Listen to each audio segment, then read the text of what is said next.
The Chennai Shopping Mall Shravana Sambaram KG Sale Nakshi Jewelry Mela Flat 50% off.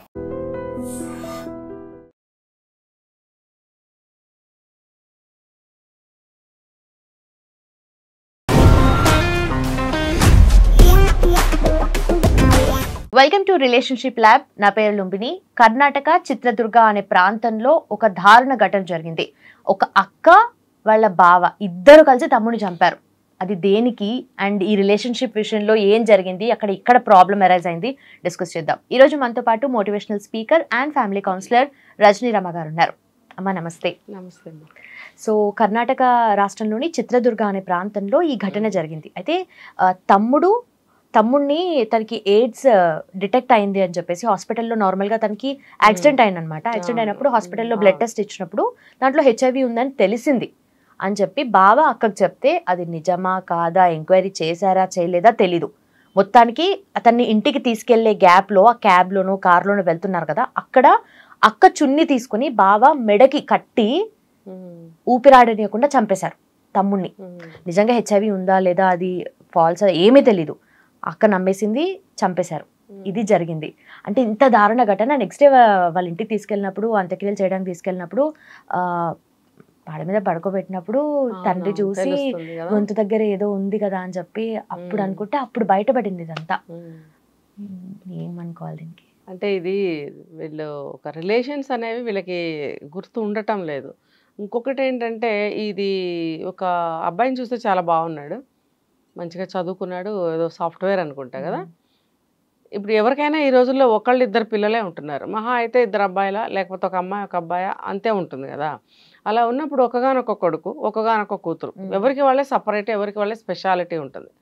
అలా ఉన్నప్పుడు కూతుర్ని మంచిగా అపురూపంగా పెంచుంటారు, అబ్బాయిని అలాగే పెంచుంటారు.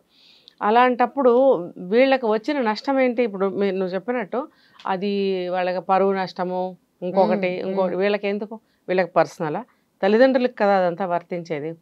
ఇప్పుడు ఏదైనా సరే ఈ రోజుల్లో రకరకాల వ్యాధులు అనేవి అలా కమ్యూనికేట్ అవుతూనే ఉన్నాయి, ఒకళ్ళ నుంచి ఒకళ్ళకి వస్తూనే ఉన్నాయి. అవి వస్తున్నప్పుడు ఎవరికి వాళ్ళే తగు జాగ్రత్తలు తీసుకుని ఆరోగ్య విషయంలో ఎక్కడ బయట ఫుడ్ తినకపోవడం, ఒకళ్ళు ఎంగిలి ఒకళ్ళు ముట్టుకోకపోవడము, ఇలాంటి కొన్ని జాగ్రత్తలు అనేవి తీసుకోవడం, ఇమ్యూనిటీ పవర్ పెంచుకోవడము, ఎక్కడ పడితే అక్కడ తినకపోవడము, ఇలాంటివి చేసుకుంటూ ఉండాలి. ఇది పక్కన పెడితే ఇప్పుడు ఆ అబ్బాయికి ఇప్పుడే వస్తున్నాను నాన్న అని చెప్పి ఫోన్ చేసినప్పుడు, ఏదో ఫంక్షన్కి వెళ్ళాడు, ఇంకా నేను బయలుదేరి వస్తున్నాను నాన్న అని చక్కగా ఫోన్ చేశాడు. అసలు అబ్బాయిని చూస్తే ఆరోగ్యం లేని మనిషిలాగా లేనే లేడు, బాగున్నాడు, చక్కగా ఉన్నాడు, చాలా బాగున్నాడు. ఇప్పుడు ఇంకా మనకి దీని గురించి అప్డేట్స్ వస్తాయి చూడండి, అసలు ఏం జరిగింది. ఇప్పుడు ప్రస్తుతానికైతే వీళ్ళు మనకి నమ్మబలికించిన కథ ఏమిటి అంటే, ఈ అబ్బాయికి యాక్సిడెంట్ అయ్యింది. యాక్సిడెంట్ అయినప్పుడు అయ్యో ఇంకా కాసేపట్లో ఇంటికి వస్తాడు కదా అనుకుంటే యాక్సిడెంట్ అయింది. చావు బ్రతుకుల మధ్యన కాలుకి ఏదో ఫ్రాక్చర్లు ఏవో అయినాయి, హాస్పిటల్లో అడ్మిట్ చేశారు. మరి కాలుకి అలా అయినప్పుడు కాళ్ళు ఆపరేషన్ చేసి రాడ్స్ ఏవో వేశారు. అంటే పువ్వులాగా ఉన్న జీవితం ఒక క్షణంలో హాస్పిటల్ బెడ్ మీద పడిపోయింది. అంటే మనిషి ఎక్కడికక్కడ ఎవరికి వాళ్ళు కేరింగ్ తీసుకోవాలి, సెల్ఫ్ కేరింగ్ అనేది. జీవితం చాలా అపురూపమైనది, క్షణికమైనది. ఇవాళ ఇప్పుడున్నాము అంటే రెండో క్షణం మనకు తెలియదు ఏం జరుగుతుంది అనేది. ప్రతి ఒక్కళ్ళు ఈ ప్రికాషన్ ఎందుకు పాటించారో నాకు అర్థం కాదు. అంటే ఇప్పుడు ఎంజాయ్ చేసామా, ఎంజాయ్ చేయాలి, వెళ్ళాలి, ప్రతి చోటకి వెళ్ళాల్సిందే. బాగా ఆలోచించాలి, ఎక్కడికి వెళ్తున్నాము, ఆ ప్లేస్ ఎటువంటిది, మనం ఉన్న కండిషన్ ఎటువంటిది, మన ఫ్యామిలీ బ్యాక్గ్రౌండ్ ఏంటి. ఇప్పుడు కొంతమంది దూరాలకు వెళ్తుంటారు, నాకు వెళ్ళాలని ఉంది, నాకు చూడాలని ఉంది. ఇక్కడ ఫ్యామిలీ సంగతి కూడా ఆలోచించాలి కదా. ఫ్యామిలీ ఏదన్నా మనకు జరిగిందంటే ఫ్యామిలీ చాలా ఇబ్బంది పడతారు, బాధపడతారు. ఒకవేళ ఫ్యామిలీకి వాళ్ళే ఆధారం అయితే, వాళ్ళు కనుక చనిపోతే ఆ ఫ్యామిలీ పరిస్థితి ఏంటి, ఇలా ఫ్యూచర్ ఆలోచించాలి, ప్రజెంట్ ఆలోచించాలి, మంచి చెడ్డ ఫ్యామిలీ గురించి కుటుంబం అంతా కూడా ఆలోచించాలి. ఇప్పుడు అది అట్లా ఏం లేదు, ఎంజాయ్ ఎంజాయ్ ఎంజాయ్. సరే, ఇతను ఏ ఎంజాయ్మెంట్కి వెళ్ళాడో, బాధ్యత కోసం ఒక ఫంక్షన్కి అటెండ్ చేశాడో వెళ్ళాడు, రిటర్న్లో యాక్సిడెంట్ అవుతుందని ఊహించారా మరి? అందుకని నేనేం చెప్తున్నాను, ప్రతిదానికి పరిగెట్టుకుంటూ వెళ్ళకండి, అది ఎంతో ఇంపార్టెంట్, అది వెళ్ళి అటెండ్ అయ్యి తీరాల్సిన విషయం. ఫర్ ఎగ్జాంపుల్ తల్లిదండ్రులకి చాలా ఇంపార్టెంట్ ఫంక్షన్ అది, వాళ్ళు వెళ్ళలేకపోయారు, వాళ్ళ రిప్రజెంట్గా మనం వెళ్ళి నాన్నగారు అమ్మ రాలేకపోయారని మనం కనపడి రావటం అనేది అది బాధ్యత కుటుంబ పరంగా. అలా వెళ్ళడం అనేది తప్పనిసరి పరిస్థితిలో ఇంకా తప్పదు. అది కూడా if it is very important అనుకున్నప్పుడే తల్లిదండ్రులు కూడా వాళ్ళని పంపించాలి. పర్వాలేదులే వెళ్ళకపోయినా, ఇప్పుడు ఏమంటారు వాళ్ళు, నా హెల్త్ బాగాలేదమ్మా, అబ్బాయి వాళ్ళందరూ బిజీగా ఉన్నారు, రాలేకపోయాం, మళ్ళీ బాగున్నప్పుడు వచ్చి కలుస్తాము అన్న మాటలు మనం మాట్లాడుకుంటూ ఉండాలి మధ్యలో. అవన్నీ చేశారా లేదా, అసలు ఏం జరిగింది తెలీదు, వెళ్ళాడు, ఎంజాయ్ చేశాడు, రిటర్న్లో యాక్సిడెంట్, హాస్పిటల్లో పడ్డాడు. పడినప్పుడు అక్కగారిని అక్కడ కేర్ టేకర్గా పెట్టారు. ఎవరైనా ఏమనుకుంటారు, వెంటనే రెస్పాండ్ అయ్యేది సిబ్లింగ్సే. అన్నదమ్ములు ఉంటే అన్నదమ్ములు, లేకపోతే అక్క చెల్లెళ్ళు ఉంటే అక్క చెల్లెళ్ళు, అయ్యో మా తమ్ముడికి ఇలా అయిపోయిందా, అయ్యో మా అన్నయ్యకి ఇలా అయిపోయిందా అని చెప్పి సంసారం వదిలిపెట్టుకుని పరిగెట్టుకుంటూ వచ్చేది అక్క చెల్లెళ్ళే. తల్లిదండ్రులకి అలా ఏదన్నా అయితే కూడా పరిగెట్టుకొచ్చేది ఆడపిల్లలే, మగపిల్లల కన్నా ముఖ్యంగా అన్నదమ్ములు ఉన్నప్పటికీ కూడా పరిగెట్టుకుంటూ వెళ్ళేది ఆడపిల్లలే. సో ఇక్కడ కూడా అలానే వెళ్ళిందని మనం అనుకుందాం. వెళ్ళింది హాస్పిటల్లో తోడుగా ఉంది, సపర్యలు చేస్తుంది. మరి అక్క వచ్చింది అని అంటే అబ్బాయికి కూడా సంతోషమే కదా, నాకు ఇట్లా అయింది, ఏదో ఏమంటే ఉపశమనపు మాటలు కొంచెం మాట్లాడుకుంటూ ఉంటారు.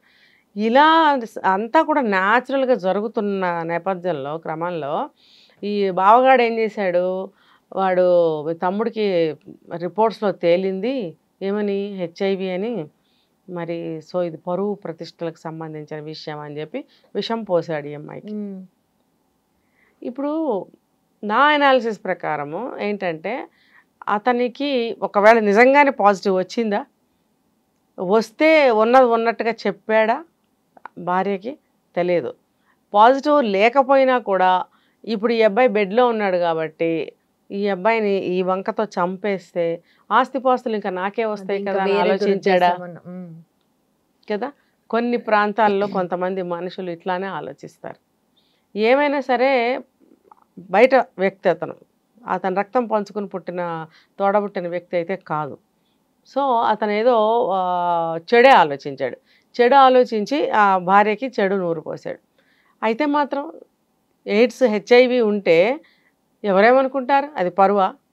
ఇప్పుడు కోవిడ్ వచ్చింది, కోవిడ్ వస్తే పరువు పోయిన విషయమా అది ఏమన్నా, లేకపోతే ఇంకో క్యాన్సర్ వస్తుంది పరువు పోయే విషయమా? మనిషి అనేవాడు ఏదో ఒక సిక్నెస్తోనే పోతాడు చివరికి. అంటే యంగ్ స్టేజ్లో ఉన్నప్పుడు కాదు, కానీ యంగ్ స్టేజ్లో ఏంటి, పిల్లలుగా ఉన్నప్పుడు ఏంటి, కోవిడ్ వచ్చి ఎంతమంది చనిపోయారు వయసు తారతమ్యం లేకుండా. అంటే మిగతా రోగాలు జబ్బులు వేరు, ఎయిడ్స్ వేరు కదా ఒక రకంగా చూసుకుంటే. ఎయిడ్స్ అంటే ఇప్పుడు మనుషులు సమాజంలో ఆలోచన దృక్పథం చాలా తప్పుగా ఉంది. ఎయిడ్స్ అంటే ఏంటి, 10 మందితో తిరిగితే వచ్చింది అని, అది కాదు కదా. ఇంజెక్షన్ వల్ల కూడా స్ప్రెడ్ కాదు కదా. ఎన్నో సంవత్సరాలు హాస్పిటల్కి వెళ్ళటానికి భయపడ్డాం. ఈవెన్ నేను కూడా హాస్పిటల్కి వెళ్ళటానికి భయపడేదాన్ని. ఒక ఇంజెక్షన్ తీసుకోవాలంటే అక్కడ హాస్పిటల్లో ఉన్నటువంటి వాళ్ళ స్టెథోస్కోప్స్లు ఏంటి, లేకపోతే గ్లౌజెస్ ఏంటి, ఇవన్నీ కూడా నాకు భయం వేస్తూ ఉండేది. అసలు వెళ్ళడానికే భయం వేసేది. వస్తుంది అని నేను చెప్పట్లేదు, మనకి సామాన్య మానవులుగా ఆ అనుమానాలు భయాలు ఉంటాయి. ఇప్పుడు అమ్మో స్టెథోస్కోప్ వాళ్ళకి చూసిందే మాకు చూశారు, ఆ గ్లౌజ్తోనే మొన్న టెస్ట్ చేశారు, ఏమన్నా అంటురోగాలు ఉంటే మనకు వస్తాయి అనే భయం సామాన్య మానవుడికి ఉంటుంది. హెచ్ఐవి అలా రాదు. అసలు అది ఎయిడ్స్ ఉందా లేదా మనకు తెలియదు.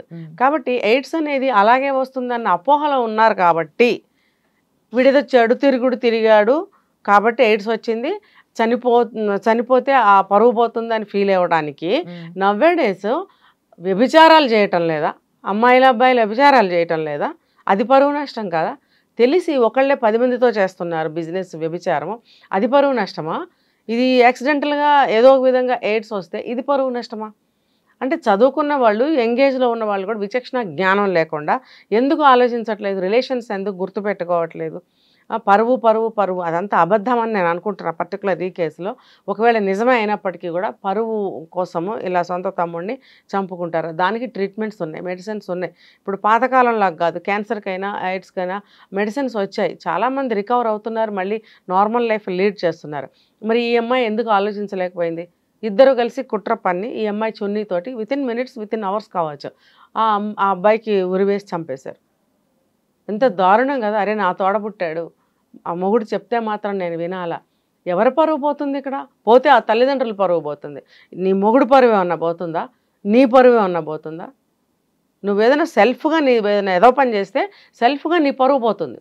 నీకు అక్కడ ఎటువంటి సంబంధం ఉంది నీ పరువు పోవడానికి? నీ భర్తకి అసలు ఇంకా ఎంత మాత్రం సంబంధం ఉంది? అతను బయట నుంచి వచ్చిన అల్లుడు, అతని ఇంటి పరువు పోతుందా? ఇదంతా కూడా అజ్ఞానము, మూర్ఖత్వము, ఏమంటారంటే దుర్మార్గం. సో ఆ విధంగా చంపేశారు. పాపం ఇంటికి నిజంగానే అనుకుని వీళ్ళు ఏం చేశారు, నిజంగా చెప్పుకుందాము, ఎయిడ్స్ వచ్చింది, హాస్పిటల్లో పాజిటివ్ వచ్చింది, వచ్చి అక్కడ చచ్చిపోతాడా? చచ్చిపోడు కదా. మరి ఏది చెప్పి ఇంటికి తీసుకొచ్చారు? తల్లి స్నానం చేయించేటప్పుడు చూస్తే ఇక్కడ మెడ మీద చారలు ఉన్నాయి, ఏంటి అని చూస్తే ఇది మామూలుగా లేదు, ఏదో ఉరేసి చంపేసినట్టుంది అని అనుమానం వచ్చి మొత్తం ఎంక్వైరీ చేస్తే ఇది కథ అంతా బయటదేది. అంటే అక్క బావాల మీద అనుమానం వచ్చింది తల్లిదండ్రులకి, వాళ్ళని పట్టుకుని కేసు పెట్టి గందరగోళం చేస్తే బయటకు వచ్చింది. ఏమైనా సరే ఇది పరువు పరువు పరువు పరువు అంటే మనం ఏదో పనులు చేస్తే పరువు పోతుంది. తర్వాత ఒక రిలేషన్ని గుర్తు పెట్టుకోకుండా హత్యలు చేసినా, ఇలాంటి ఏదో పనులు చేసినా పరువు అప్పుడు పోతుంది. అసలు మామూలుగా ఏమైంది జరిగిన విషయాల వల్ల పరువు పోదు, మనం చేసిన పనుల వల్ల పరువు పోతుంది అనేది తెలుసుకోవాలి వీళ్ళు. ముఖ్యంగా తోడబుట్టిన రక్త సంబంధికురాలు ఆ భర్త ఏం చెప్తే అది నమ్మేస్తుందా? అతను బయట నుంచి వచ్చిన వాడు, అతని అంతరంగం ఏంటి, అతని ఆలోచన ఏంటి అనేది ఈ అమ్మాయి ఆలోచించలేకపోతుందా? రిలేషన్స్ అనేది వాల్యూ ఇవ్వక్కర్లేదా? నీకు అంతగా అనుమానం. నేనైతే ఏం చేస్తాను తెలుసా, హ్యాపీ నువ్వెవడు ఎక్కడి నుంచి వచ్చావు, నువ్వు చెప్తావు ఏంటి మా తమ్ముడు గురించి, నేను డాక్టర్ దగ్గరికి వెళ్ళి అడుగుతా, ఏదా రిపోర్ట్స్ ఇట్టి నేను చూస్తా. అంత 10th క్లాస్ చదివినా కూడా రిపోర్ట్స్లో ఏముందో చెప్పగలం మనం. మరి ఆ అమ్మాయి ఏం చదివిందో మనకు తెలియదు. నీకు తెలియకపోతే డాక్టర్ దగ్గరికి వెళ్ళి నువ్వు అడగాలా లేదా, ఏంటంటే మా తమ్ముడికి ఏం రిపోర్ట్స్ వచ్చాయి నాకు చూపించండి, లేదా మీరు చూసి నాకు చదివి చెప్పండి అని అడిగి కన్ఫర్మ్ చేసుకోవాలి కదా. చేసుకోకుండా ఆ మగుడు ఏం చెప్తుంది నమ్మేస్తావా నువ్వు? నమ్మేసి తోడబుట్టిన వాడిని నీ చున్నితోని చంపించావు కదా. ఇప్పుడు ఏమైనా ఇద్దరు వెళ్తారు జైలుకి, ఇది ఇప్పుడు బాగుంటుంది. ఇప్పుడు ఇలాంటి వెధవ పని చేసినా నేను చాలాసార్లు చెప్తాను, 2వ నిమిషంలోనే పోలీసులు శిక్ష రూపంలో వచ్చి నీకు నిలబడతారు. అది తెలుసుకుంటే కనుక మేధావులు అన్నమాట ఈ రోజులను బట్టి. Thank you so much. నిజంగా ప్రస్తుతం ఉన్నటువంటి సమాజం దేనికి ప్రయారిటీ ఇస్తుంది? ఆర్థిక సంబంధాల చుట్టూ మాత్రమే తిరుగుతోంది. మళ్ళీ ఎన్నికలంగానే చాలా విరక్తి కలుగుతాను. మంచి అనిపిస్తుంది కదా, లేడీస్ కూడా ఛాలెంజింగ్ జాబ్స్ చేసినప్పుడు చాలా బాగుంటది. ఫుడ్ డెలివరీ ఇవ్వటానికి వెళ్ళినటువంటి డెలివరీ బాయ్ అనిల్ పై కళ్ళ ముందు